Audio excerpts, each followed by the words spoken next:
안녕하세요. 세상을 이롭게 하는 일에 관심 많은 승무원쌤 김용숙입니다.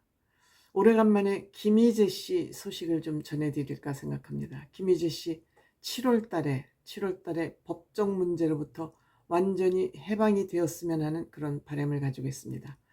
김희재 씨 초록뱀 ENM, TN 엔터테인먼트 전신 이름이죠. 이 TN 엔터테인먼트에서 관리를 제대로 받지 못함으로써 괜히 억울하게 이름에 먹칠을 하는 그런 일이 생겼습니다. 이것이 아직도 마무리가 되지 않았죠. 시작은 그렇게 된 것이죠. 모코이 엔터와 김희재 씨의 그 국제적인 매니지먼트를 TNEM과 같이 소속사 이 매니지먼트를 하기로 하고 계약을 했는데, 모코이 엔터가 김희재 씨 콘서트를 단독으로 하기로 하고 1차 전국 단독 콘서트를 마쳤는데, 마치고 나서도 5회분 출연료를 약속된 날짜에 지불하지 않음으로써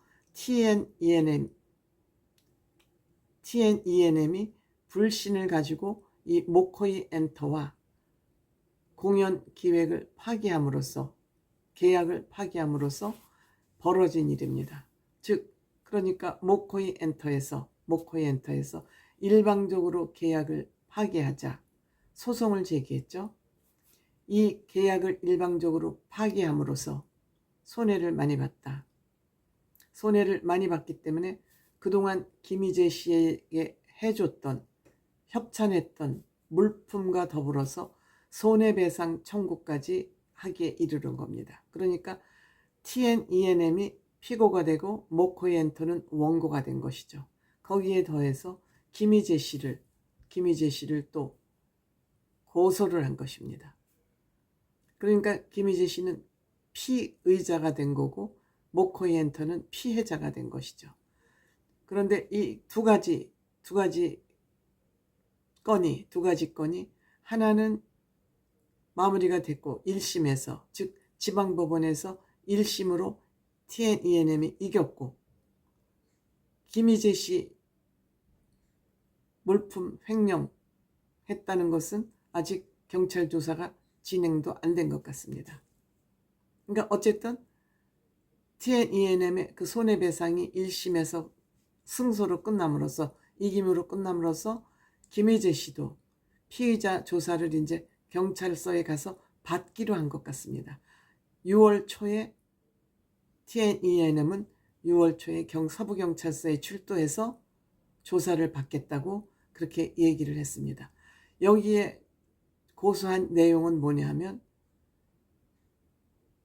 김희재 씨가 협찬으로 받았던 물품, 이런 것을 협찬이 아니고 빌려줬던 거다. 빌려준 건데 이것을 반납하지 않고 있다. 그렇기 때문에 김희재 씨와 김희재 씨 스타일리스트를 횡령죄로 고소를 한 것입니다. 그래서 이건 아직 피의자 조사가 진행이 안 됐기 때문에 어떤 결과가 나올지는 지금 두고 봐야 되는 겁니다. 근데 또 모코이 엔터 측에서는 왜 경찰 조사에 응하지 않고 이걸 이렇게 질질 끄느냐고 이제 또 시비를 걸고 있습니다만 6월 달에 출두할 거라 그럽니다. 왜냐하면 작년 11월에 고소를 했기 때문에 늦어진 거는 사실이죠. 그런데 이제 7월 달에 그 손해배상 6억 손해배상 청구는 7월에 결론이 납니다. 1심은 작년 11월 달에 TNENM이 승소를 했습니다. 즉 김희재 씨 초록뱀을 대상으로 한 이 재판, 손해배상 6억 원은 김희재 씨와 TNENM이 이겼습니다. 이겼고 변호사비도 모코이 엔터, 즉 원고가 지불해라 이렇게 이제 완승을 했습니다. 그런데 이제 고등법원에서 지금 항소를 해놨기 때문에 고등법원에서도 이겨야 이제 이게 끝나는 거죠. 물론 대법원까지 또 가겠지만 대법원에 가서는 뭐 웬만하면 그 법률심이기 때문에 바뀌지가 않습니다. 고등법원의 판결이 원체 뭐 이렇게 고등법원에서 뭐 억지로 이 재판 결과를 내놓지 않는 한 이기기 힘듭니다. 그래서 김희재 씨가 좀 7월 달부터는 이거 소송도 마무리 짓고 또 경찰에 가서 이게 이제 승소로 끝나면 이것도 이제 결론이 김희재 씨에게 유리한 쪽으로 나기가 쉽죠. 이거는 뭐 민사소송이기 때문에, 민사이기 때문에 크게 뭐 저는 뭐 횡령죄가 적용될 것으로 보지는 않습니다. 경찰 조사에 따라서 이것이 형사소송이 될 거는 별로 없다고 생각됩니다. 물품 뭐 반납하라고 그러면 반납하면 되는 것이고, 이것이 크게 고의로 김희재 씨가 이것을 안 준 건 아니기 때문에 크게 문제될 것은 없다고 생각됩니다. 어쨌든 7월 달 이후에는 김희재 씨가 좀 여러 가지 스트레스, 정신적 스트레스를 훨훨 벗고, 뭐 김희재 씨가 책임져야 될 일은 없고 소속사에서 책임은 져야 되겠지만 그래도 김희재 씨에겐 스트레스일 수밖에 없죠.